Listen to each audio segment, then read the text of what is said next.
अध्याय पूरी 11 तो लैके 17 है।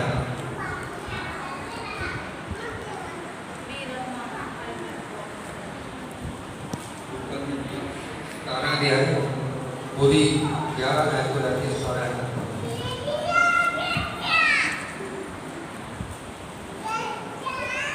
ਜਦੋਂ ਜਰੂਸਲਮ ਚਲਿਆ ਜਾਂਦਾ ਸੀ ਤਾਂ ਉਹ ਸਾਮਰੀਆ ਗਰੇਜ ਦੇ ਵਿੱਚੋਂ ਦੀ ਲੰਘਿਆ ਔਰ ਉਹਦੇ ਕਿਸੇ ਪਿੰਡ ਵਿੱਚ ਵੜਦਿਆਂ 10 ਕੁੜੀ ਉਹਨੂੰ ਮਿਲੇ ਜਿਹੜੇ ਦੂਰ ਖੜੇ ਰਹੇ ਅਤੇ ਉਹਨਾਂ ਨੇ ਉੱਚੀ ਆਵਾਜ਼ ਦੇ ਕੇ ਕਿਹਾ, ਹੇ ਯਿਸੂ ਮਹਾਰਾਜ, ਸਾਡੀ ਉੱਤੇ ਦਇਆ ਕਰ। ਉਸਨੇ ਵੇਖ ਕੇ ਉਹਨਾਂ ਨੂੰ ਆਖਿਆ, ਜਾਓ ਆਪਣੇ ਤਾਈਂ ਜਾਜਕਾਂ ਨੂੰ ਵਿਖਾਓ। ਅਤੇ ਐਂ ਹੋਇਆ ਕਿ ਜਾਓ ਜਾਂਦੇ ਜਾਂਦੇ ਸ਼ੁੱਧ ਹੋ ਗਏ। ਤਾਂ ਉਹਨਾਂ ਵਿੱਚੋਂ ਇੱਕ ਇਹ ਵੇਖ ਕੇ ਜੋ ਮੈਂ ਚੰਗਾ ਹੋਇਆ ਵੱਡੀ ਆਵਾਜ਼ ਨਾਲ ਪਰਮੇਸ਼ਰ ਦੀ ਵਡਿਆਈ ਕਰਦਾ ਹੋਇਆ ਮੁੜ ਆਇਆ ਅਤੇ ਮੂੰਹ ਦੇ ਭਾਰ ਉਹਦੇ ਪੈਰੀ ਪੈ ਕੇ ਉਹਦਾ ਸ਼ੁਕਰ ਕੀਤਾ ਅਤੇ ਉਹ ਸਾਮਰੀ ਸੀ। ਪਰ ਯਿਸੂ ਨੇ ਅੱਗੋਂ ਆਖਿਆ, ਭਲਾ ਉਹ ਦਵੇ ਸੁੱਧ ਨਹੀਂ ਹੋਏ ਤਾਂ ਉਹ 9 ਕਿੱਥੇ ਹਨ? आमीन। ये प्रभु का वचन है, प्रभु का वचन पढ़े या समझा के आशीष है। और पढ़िया कि प्रभु यीशु मसीह किसी पिंड जा रहा है, किसी पिंड गया 10 कुड़ी ने दूरों आवाज मारी, ये प्रभु साढ़े ते कृपा कर, ये यीशु, ये स्वामी साढ़े ते कृपा कर। ते प्रभु ने की किया, जाके अपने ताई अपने अपने याजकों को दिखाओ ते जिहड़ा चढ़ावा मूसा ने ठहराया वो चढ़ाओ। सब तो पहली गल प्रभु ने की किया, किसी गांव को जा रहा सी, उस पिंड का नाम नहीं लिखा गया, जबकि जे संत लूका चाहते उस पिंड का नाम भी लिख सकते थे, पर उस पिंड का नाम नहीं लिखा गया। बाइबल किते भी ये नहीं लिखा गया कि वो केड़ी जगह से। एक पहाड़ से प्रभु यीशु मसीह गए, पहाड़ से प्रभु का स्वरूप बदली हो गया, प्रभु का चेहरा इतों तक चमकने लगा जिदा सूरज चमकदा, ਉਹਦੇ ਕੱਪੜਿਆਂ ਤੋਂ ਰੌਸ਼ਨੀ ਨਿਕਲਣ ਲੱਗ ਪਈ। ਤੇ ਪਤਰਸ, ਯਹੂਨਾ ਤੇ ਯਾਕੂਬ ਤਿੰਨ ਚੇਲੇ ਪ੍ਰਭੂ ਦੇ ਨਾਲ ਸੀਗੇ, ਪਰ ਉੱਥੇ ਵੀ ਪਹਾੜ ਦਾ ਕੋਈ ਐਡਰੈਸ ਨਹੀਂ ਦਿੱਤਾ। ਤੇ ਜਦੋਂ ਪ੍ਰਭੂ ਯਿਸੂ ਮਸੀਹ ਅਕਾਲ ਵਿੱਚ ਪ੍ਰਾਰਥਨਾ ਕਰਨ ਜਾਂਦਾ ਸੀ, ਉਹ ਪ੍ਰਭੂ ਦੇ ਚੇਲੇ ਸਵੇਰੇ ਘਰ ਹੁੰਦੇ ਸੀ ਤੇ ਜਿਹੜੇ ਪ੍ਰਭੂ ਯਿਸੂ ਮਸੀਹ ਦੇ ਉਹ ਕਿਤੇ ਅਕਾਲ ਵਿੱਚ ਪ੍ਰਾਰਥਨਾ ਕਰਨ ਜਾਂਦੇ ਸੀ। ਇਹਦਾ ਮਤਲਬ ਇਹ ਆ कि प्रभु सानू ये कहते हैं कि जगह कोई मैंने नहीं रखती, किसी जगह पर प्रार्थना कर रहा वो कोई मैंने नहीं रखता। प्रभु ये चाहते थे कि जिस तरह प्रभु पहाड़ से गया तो पतरस ने किया, प्रभु जी असं एक मंडप बनाइए, एक तेरे लिए, एक मूसा लिए, एक एलिया लिए। पर प्रभु ने उन्होंने आज्ञा नहीं दी, उन्होंने बहुत तरीके वर्जिया कि नहीं ये असी मंडप बनाते काम नहीं करते। असी ये नहीं कि जिथे प्रभु गया उत्थे ही बरकत आशीष मिलती है। जिथे लोग रूह ते सच्चाई नाल प्रार्थना करनगे, आत्मा ते सच्चाई नाल प्रार्थना करनगे, उत्थे प्रभु की कृपा है। इसे करके वचन दे विच खास करके नवे नियम दे विच किते भी किसी जगह का खास करके नाम पाना नहीं है। हमेशा इको गल कि वो किसी पिंड च गया, वो किसी पहाड़ से गया, वो किसी जगह अकाल प्रार्थना कर गया, वो किसी जगह जंगल उपदेश कर लगा तो हजारों लोगों की भीड़ इकट्ठी हुई। उन्होंने वचन सुने, प्रभु तो चंगाइयां प्राप्त कीतियां, पर उस जगह का नाम नहीं लिखा, क्योंकि जगह जरूरी नहीं है, जरूरी प्रभु की कृपा है, जरूरी प्रभु की दया है, जरूरी प्रभु का अनुग्रह है, जिहड़ी साडियां जिंदगियां च होना बहुत जरूरी है। उन 10 कुड़ियां ने किया, दूर खड़े होकर प्रभु को पुकारिया, दूर खड़े होकर प्रभु के बेनती की, दूर खड़े होकर प्रभु के अरदास की कहते, हे प्रभु साढ़े ते कृपा करो, हे प्रभु, हे स्वामी साढ़े ते दया कर। ते प्रभु ने की किया, जाओ अपने ताई अपने जाचकों को दिखाओ, अपनों चेक कराओ कि तुसीं ठीक होए कि नहीं होए, क्योंकि व्यवस्था सानू हुक्म दस्या गया कि किस तरीके नाल करना है। ते वो 10 कुड़ी वचन चल गया, वो जाते जाते ठीक हो गए। वो हाले अपने मंदिर च नहीं पहुंचे सी, हाले अपने आराधना स्थान से नहीं पहुंचे सी, वो जाते जाते वो कुड़ी ठीक हो गए। वो रस्ते में जाते जाते वो कुड़ी ठीक हो गए। 10 कुड़ी या 10 ठीक हो गए, पर 10 तो एक मुड़ के प्रभु यीशु मसीह को आया ते उन्हें की किया प्रभु ने की बाकी 9 किथे आ उन्हें क्या मैनू नहीं पता पर प्रभु की गुजारी कर वापस मुड़ के आया अज सानू जरूर क्या असी एक कोड़ी बात हुई है बहुत सारे लोग अज भी प्रभु को हो रहे प्रभु जो जगह बरकत प्राप्त कर रहा पर फिर प्रभु का सही नहीं ना धन्यवाद करने कोड़ी उस समय भी पिंडा तो पा रहे थे अज भी कोड़ी पिंडा तो पा रहे हैं अज भी किसी शहर चल जाओ किसी पिंड चल जाओ कोड़ियां के रहने का एक अलग स्थान बनाया होता है जिस तरह साढ़े शहर के विच भी है उस समय भी कोड़ियां का अलग स्थान बनाया होता है पर उन्होंने कोड़ियां को पता सी कि ये साडा स्वामी है ये साडा प्रभु यीशु स्वामी है तो उन्होंने किसी करके प्रभु के कोल बेनती की थी वचन च लिखा एक राज कर्मचारी सी राज कर्मचारी होंगे ਜਿਹੜੇ ਸਾਡੇ ਡੀਸੀ ਸਾਹਿਬਾਨ ਹੁੰਦੇ ਆ ਜਾਂ ਵੱਡੇ ਵੱਡੇ ਅਫਸਰ ਜਿਹੜੇ ਉਹਨਾਂ ਨੂੰ ਰਾਜ ਕਰਮਚਾਰੀ ਕਿਹਾ ਜਾਂਦਾ ਉਹ ਰਾਜ ਕਰਮਚਾਰੀ ਦਾ ਪੁੱਤਰ ਮਨਮੋਹਨ ਸੀ ਉਹ ਮਰਨ ਤੇ ਸੀ ਤੇ ਉਹ ਪ੍ਰਭੂ ਯਿਸੂ ਮਸੀਹ ਕੋਲ ਆਇਆ ਉਹਨੇ ਕਿਹਾ ਮੇਰੇ ਨਾਲ ਚੱਲ ਮੇਰੇ ਘਰ ਚੱਲ ਜਦ ਕਿ ਉਹਦਾ ਘਰ ਘੱਟੋ ਘੱਟ 3 ਦਿਨ ਦੀ ਦੂਰੀ ਤੇ ਸੀ ਪਰ ਪ੍ਰਭੂ ਨੇ ਕਿਹਾ ਜਾ ਤੇਰਾ ਲੜਕਾ ਜਿੰਦਾ ਹੈ ਪੜ੍ਹੀਏ ਯੂਹੰਨਾ ਦੀ ਅੰਜੀਲ 4 ਅਧਿਆਇ ਦੀ 50 ਹੈ 4 ਅਧਿਆਇ ਦੀ 50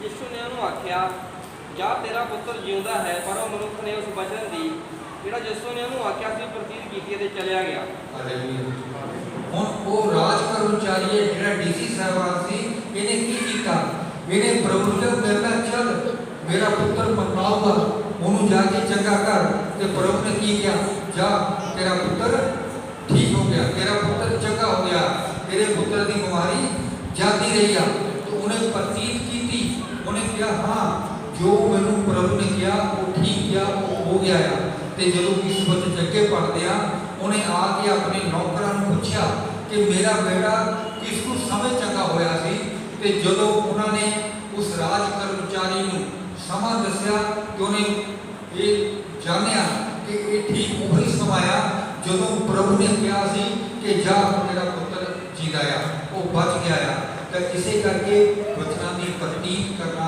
बहुत जरूरी है इन्होंने प्रतीत की थी कि हाँ असी चंगे हो जाना है तो ये प्रभु की गल सुन के चले गए तो उस तो बाद उन्होंने की पुकारा हे यीशु हे स्वामी अपना अर्पण दिखाया कि तू ही साडा स्वामी आ तू ही साडा प्रभु यीशु मसीह आ तू ही साडा सिरजनहार आ अज असी अपना अर्पण देखना असी अपना की अर्पण अपने प्रभु को दिखाने ये कोड़ी से ये समाज जो कटे पे सी इन्होंने पता सी सानू किसी पिंड किसी शहर रहने की इजाजत नहीं सानू कुछ भी काम करने की इजाजत नहीं असी एक तरीके दुनिया को अलग रहने पर इन्होंने प्रभु को आए प्रभु की क्या ये प्रभु जिस तरह ये लोगों को जाते सी लोगों के बड़े बड़े अफसर को जाते सी तो उन्होंने दूरों ही रखते थे इसे तरीके ने प्रभु को भी दूरों कहते हे यीशु हे प्रभु हे स्वामी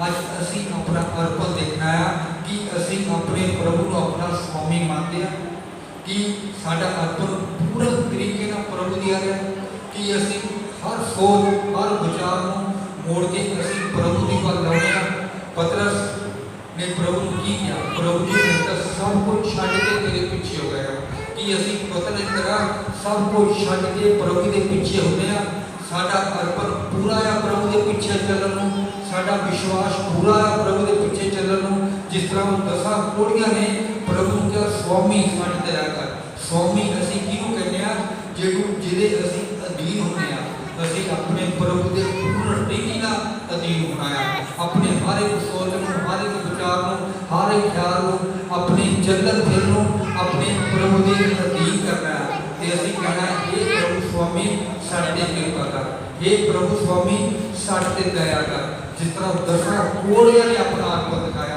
असी भी उसी तरीके नाल असी अपना अर्पण अपने परमेश्वर नूं दिखाना है ये बहुत जरूरी गल है ते अगे उन्हें की किया कि जाके अपने अपने जाचकां नूं अपने अपने ਜਿਹੜੇ ਤੁਹਾਡੇ ਯਾਦਗਾਰ ਜਿਨ੍ਹਾਂ ਕੋਲ ਤੁਸੀਂ ਵਚਨ ਸਿੱਖਦੇ ਆ ਆ ਜਿਹੜੇ ਤੁਹਾਨੂੰ ਵਚਨ ਸਿਖਾਉਂਦੇ ਆ ਉਹਨਾਂ ਕੋਲ ਜਾਓ ਤੇ ਜਿਹੜਾ ਹੁਕਮ ਮੂਸਾ ਨੇ ਪਹਿਰਾਇਆ ਆ ਕੋੜ ਤੋਂ ਸ਼ੁੱਧ ਹੁੰਦਾ ਤੇ ਉਹਦੇ ਹਿਸਾਬ ਨਾਲ ਤੁਸੀਂ ਆਪਣੀ ਕੁਰਬਾਨੀ ਚੜਾਓ ਤੇ ਆਪਣੀ ਜ਼ਿੰਦਗੀ ਅੱਗੇ ਵਧਾਓ। ਪ੍ਰਭੂ ਨੇ ਹੁਕਮ ਦੇ ਦਿੱਤਾ ਉਹਨਾਂ ਨੂੰ ਕਿ ਜਾਓ ਆਪਣੇ ਆਪ ਨੂੰ ਆਪਣੇ ਜਾਤ ਕੰਮ ਦਿਖਾਓ। ਉਹ ਸਾਰੇ ਆਪਣੇ ਆਪਣੀ ਹੈਕਲਾਂ ਨੂੰ ਚਲੇ ਗਏ, ਆਪਣੇ ਆਰਾਧਨਾ ਸਥਾਨਾਂ ਚਲੇ ਗਏ ਤੇ ਜਾਤਕਾਂ ਨੂੰ ਦਿਖਾਉਣ ਲੱਗ ਪਏ, ਕਿਉਂਕਿ ਇਹ ਹੁਕਮ ਦਿੱਤਾ ਗਿਆ ਹੈ ਸਾਨੂੰ। ਪੜ੍ਹੀਏ ਲੈਵੀਅਵਸਥਾ 14 ਅਧਿਆਇ ਦੀ 4 ਹੈ।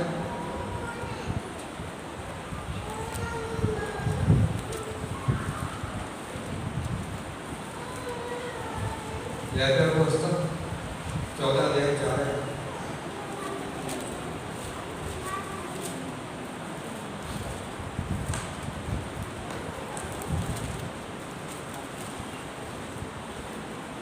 ਇਹਨਾਂ ਜਾਨਵਰਾਂ ਨੂੰ ਤੁਸੀਂ ਖਾ ਸਕਦੇ ਹੋ।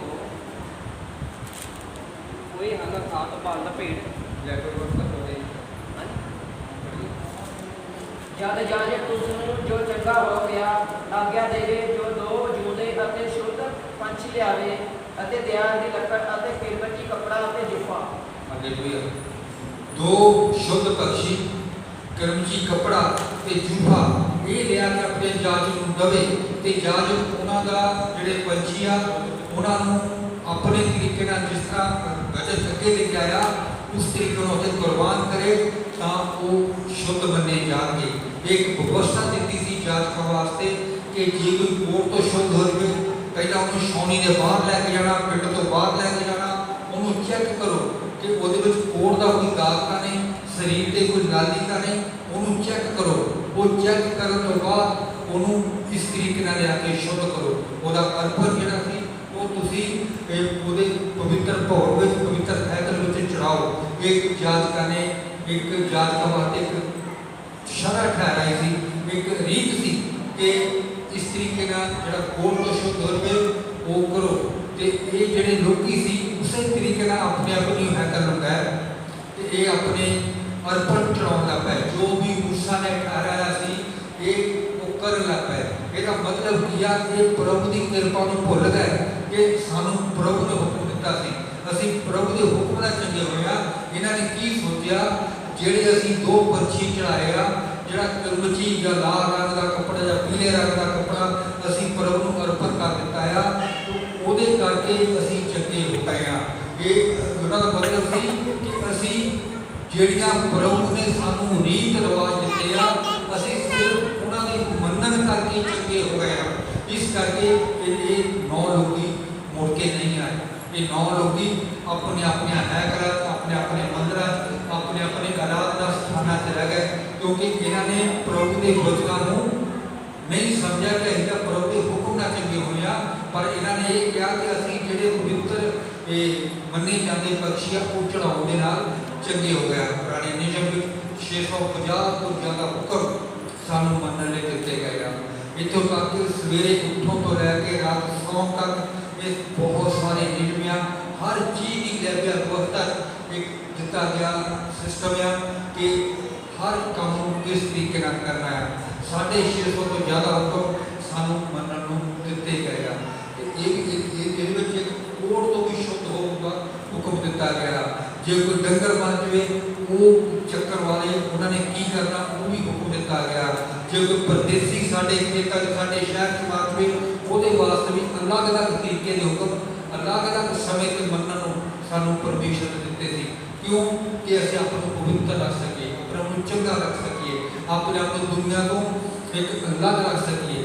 ਪਰ ਜਦੋਂ ਪ੍ਰਭੂ ਯਿਸੂ ਮਸੀਹ ਆ ਗਏ ਉਹਨਾਂ ਨੇ ਆਪਣਾ ਬੇਸ਼ਕੀਮਤੀ ਲਹੂ ਬਹਾਤਾ ਤੇ ਉਹ ਜਿਹੜੀ ਪੁਰਾਣੀ ਵਿਵਸਥਾ ਸੀ ਉਹ ਮਿਟਾ ਦਿੱਤੀ ਆ ਤੇ ਹੁਣ ਕਿਰਪਾ ਦਾ ਸਮਾਂ ਆ, ਦਇਆ ਦਾ ਸਮਾਂ ਆ ਪ੍ਰਭੂ ਦੀ। ਇਸੇ ਕਰਕੇ ਹੁਣ ਸਾਨੂੰ ਜ਼ਰੂਰਤ ਨਹੀਂ ਕਿ ਅਸੀਂ ਲੈਵੀਆ ਵਿਵਸਥਾ ਦੀ ਗੱਲਾਂ ਨੂੰ ਮੰਨੀਏ। ਹੁਣ ਸਾਨੂੰ ਵਿਵਸਥਾ ਹੈ ਕਿ ਅਸੀਂ ਪ੍ਰਭੂ ਦੇ ਹੁਕਮ ਨੂੰ ਮੰਨੀਏ। ਜੋ ਆਪਣੀ ਸਾਰੀ ਸ਼ਕਤੀ ਨਾਲ, ਆਪਣੇ ਸਾਰੀ ਬੁੱਧ ਨਾਲ, ਆਪਣੀ ਸਾਰੀ ਸਮਝ ਨਾਲ ਪ੍ਰਭੂ ਦਾ ਪਿਆਰ ਤੇ ਆਪਣੇ ਗੁਆਂਢੀ ਦਾ ਆਪਣੇ ਜਿਹਾ ਪਿਆਰ ਆ। ਹੁਣ ਇਹ ਸਾਡੇ ਵਾਸਤੇ ਹੁਕਮ ਬਹੁਤ ਜ਼ਰੂਰੀ ਆ ਜਿਹੜਾ ਅਸੀਂ ਮੰਨਣਾ, ਜਿਸ 'ਤੇ ਅਸੀਂ ਅਮਲ ਕਰਨਾ। ਇਹ ਪ੍ਰਭੂ ਨੇ ਸਾਨੂੰ ਨਵੇਂ ਹੁਕਮ ਦਿੱਤੇ ਆ। ਤੇ ਜਦੋਂ ਉਹ ਲੋਕੀ अपना अर्पण चढ़ाने अपनी अपनी हैकलों में गए। ਇਹਦਾ मतलब वो उन्होंने घमंड सी कि असी अपनी जिहड़े पंछी चढ़ाए आ जिहड़े नाल कपड़ा दिता आ असी उन्हां करके चंगे होया। पर उन्हां एक इंसान सी वो वापस मुड़ के आया तो बचत सामरी सी। तो जब वो वापस मुड़ के आया तो प्रभु ने उन्होंने की पूछा पहले लूका की 17 अध्याय 15-16 दोबारा पढ़िए। ਤਾਂ ਉਹਨਾਂ ਵਿੱਚੋਂ ਇੱਕ ਇਹ ਵੇਖ ਕੇ ਜਦੋਂ ਚੰਗਾ ਹੋਇਆ ਵੱਡੀ ਆਵਾਜ਼ ਨਾਲ ਪਰਮੇਸ਼ਰ ਦੀ ਵਡਿਆਈ ਕਰਦਾ ਹੋਇਆ ਮੁੜ ਆਇਆ ਅਤੇ ਮੂੰਹ ਦੇ ਭਾਰ ਉਹਦੇ ਪੈਰੀਂ ਪੈ ਕੇ ਉਹਦਾ ਸ਼ੁਕਰ ਕੀਤਾ ਅਤੇ ਉਹ ਸਾਮਰੀ ਸੀ। ਹਾਲੇਲੂਇਆ। ਵੱਡੀ ਆਵਾਜ਼ ਨਾਲ ਉਸਤਤ ਕਰਦਾ ਹੋਇਆ ਆਇਆ, ਉਹ ਚੁੱਪਚਾਪ ਨਹੀਂ ਆਇਆ, ਉਹ ਭਜਨ ਜੂਰ ਗੀਤ ਪ੍ਰਭੂ ਦੀ ਮਹਿਮਾ ਪ੍ਰਭੂ ਦੀ ਵਡਿਆਈ ਉੱਚੀ ਉੱਚੀ ਕਰਦਾ ਆਇਆ ਤੇ ਉਹ ਪ੍ਰਭੂ ਦੇ ਕੋਲ ਆਇਆ। ਤੇ ਪ੍ਰਭੂ ਨੇ ਕੀ ਕਿਹਾ ਕਿ ਉਹ ਬਾਕੀ ਨਾਮ ਕਿਤੇ ਜਦੋਂ ਇਸ ਤੋਂ ਅੱਗੇ ਪੜ੍ਹਦੇ ਆ ਤੇ पर उन्हें उन्हें कोई जवाब नहीं प्रभु यीशु मसीह नूं कि मेरे यीशु जिहा कोई नहीं। सारे बोलो मेरे यीशु जिहा ਇਹਦਾ मतलब उन्हें कोई गल करता आया कि मेरे प्रभु यीशु जिहा कोई नहीं जिन्हें मेरे कोड़ को दूर करता। इस बंदे ने पहचानिया हाँ सचमुच मेरे प्रभु ने किया कि मेरा कोड़ जाता रहा, मेरे परमेश्वर ने हुक्म किया कि मेरा कोड़ जाता रहा। एक सरदार वाले बाइबल च लिखा है मत्ती दी इंजील 8 अध्याय कि एक बार मुँह चो वचन उचारते तो मेरा नौकर उसे घड़ी चंगा हो जाएगा। तो प्रभु ने की किया सी मैं यहू जिहा विश्वास इसराइल दे विच भी नहीं देखा। तो इसे तरीके नाल ये नौजवान जिहड़ा कोड़ तो शुद्ध हो गया सी, जिहदे हाथ पैर सही प्राप्त हो गया सी, क्योंकि कोड़ करके हाथ पैर भी करन लग पैंदे आ। ते जदों इहने देखा कि मैं वो प्रभु ने कहा सी कि मैं चंगा हो गया, दसां चों एक बंदे ने महसूस किया कि मैं प्रभु के एक हुक्म के नाल चंगा हो गया, प्रभु के एक बोल के नाल चंगा हो गया। तो ये नहीं किया उच्ची उच्ची प्रभु की महिमा करता, प्रभु की बड़ाई करता, प्रभु की जय जयकार करता है, प्रभु की हमदो सन्ना करता होया ये प्रभु के कोल वापस आ गया।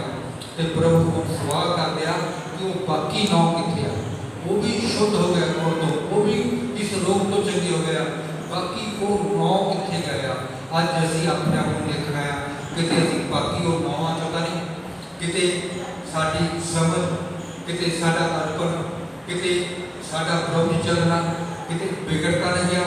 असी अपने जांचना है, परखना है, देखना कि असी वो 9 बच्चों का नहीं, ये 10 कोड़ी जिहड़े समाज चों कट्टे पै सी, जिन्हां कोई दुनिया का आदमी वास्ता नहीं रखते, चाहे वह सका ही क्यों ना हो, क्योंकि वो कूड़ी सी, पर वो प्रभु की कृपा नाल समाज दे विच आया, प्रभु की कृपा नाल अपने लोगों के विच मिल गया, वो अपने भैन भरावां नाल मिल गया। तो अज असीं देखना कि जे असीं अपने भैन भरावां नाल मिले हाँ तो अज असीं साडा अर्पण बाकी 9 वर्गा करें। अज असीं अपने आप को चैक करना। पढ़िए रोमिया की पुस्तक 8 अध्याय 14 है।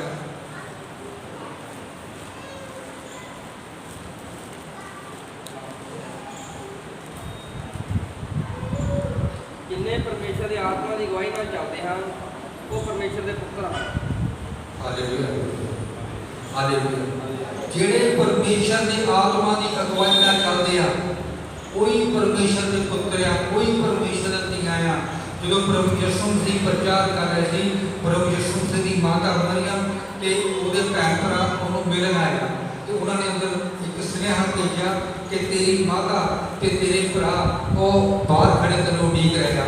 पर प्रभु ने की किया, वो मेरी माता ते मेरे पिता ने, मेरी माता ते मेरे भरा वो आ जिहड़े मेरे वचन सुनते आ, मेरे नाम नाल चलदे आ, उन्हां ते अमल करदे आ। इसे तरीके नाल वचन आता कि वो प्रभु के धीआं पुत्र आ जिहड़े आत्मा की अगुवाई नाल चलदे आ। ठीक है, असीं शरीर के इंसान आ, साडे तो गलती हो सकती है, पर उसकी माफी का प्रबंध परमेश्वर ने किया। पर जान बुझ के गलती नहीं करनी, जान बुझ के असी पाप नहीं करना, अचानक बुझ के वो 100 बार हो गए वो परमेश्वर जानता है। सो अज असीं देखना है कि असी आत्मा की अगुवाई नाल चलदे हैं कि असी शरीर की अगुवाई नाल चलदे हैं। असी शरीर की इच्छावां की ज़्यादा पूर्ति करते हैं कि असी जिहड़ा प्रार्थना का समा उन्होंने भी गवा देते हैं। अज असी अपने जीवन ये देखना है। पढ़िए इब्रानी की पत्री 10 अध्याय 22 है।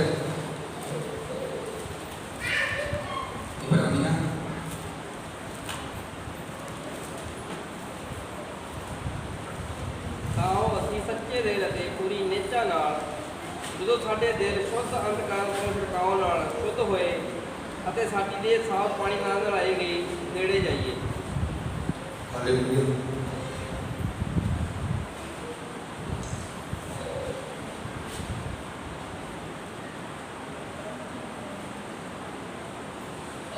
और सच्चे मन और पूरे विश्वास के साथ हुण जिहड़ा प्रभु दा अनुग्रह साडे ते होया, जिहड़ी प्रभु दी कृपा, प्रभु दा रहम साडे ते होया, असीं की कहता वचन सौ सच्चे मन और पूरे विश्वास का और विवेक का दोष दूर करने के लिए, ये विवेक का दोष एक ही चीज होती है जिहड़ा साडे अंतर आत्मा च दोष आ जाता, जिहड़े साडे सोचा विचारां च दोष आ जाता, वो दोष दूर की करना जिहड़ा प्रभु यीशु मसीह ने अपनी सलीब तो जदों उहदी बखी च नेजा मारिया, उतों खून ते पानी दोनों निकलिया, वो खून का अपने दिल से छिड़का लगाया ताकि शैतान का साडे ते कोई बस न रहे, विरोधी का साडे ते बस न रहे, ते प्रभु दे जिहड़ा वो कलवरी दे क्रूस तो डुੱਲਿਆ खून वो साडे हिरदियां नूं पवित्र करे ते वो सानूं एक नवीं जिंदगी देवे। देखिए 40 साल तक इस्राएल लोग उजाड़ में घूमते रहे, 40 साल तक परमेश्वर उन्होंने नाल अजीब ते अचंभे काम करता रहा, 40 साल तक ना उन्होंने कमाउण की जरूरत पई ते ना उन्होंने पकाउण की जरूरत पई, ना उन्होंने बीजिया ते ना उन्होंने वढिया, हर रोज सवेरे की होता सी बरसात होती सी ते उन्हां वास्ते मन्ना आकाश की रोटी बरसती सी ते उन्होंने हुक्म सी कि तुसीं इकट्ठी करो, जिन्नी किसी ने जरूरत है उन्नी इकट्ठी करनी, ते 40 साल तक परमेश्वर उन्होंने पालदा रहा ते 40 साल तक उन्होंने हुक्म से कि जिन्नी तुहानूं जरूरत है उन्नी तुसीं भोजन इकट्ठा करना, ते जदों वो ज़्यादा इकट्ठा करते सी ते दूजे दिन सवेरे उठना होता है, पर जिस दिन सबत होता है उस दिन परमेश्वर का हुक्म सी कि तुसीं 2 दिन का इकट्ठा कर सकते हैं, ते प्रभु की कृपा सी कि उस दिन वो भोजन दूजे दिन भी खराब नहीं होता।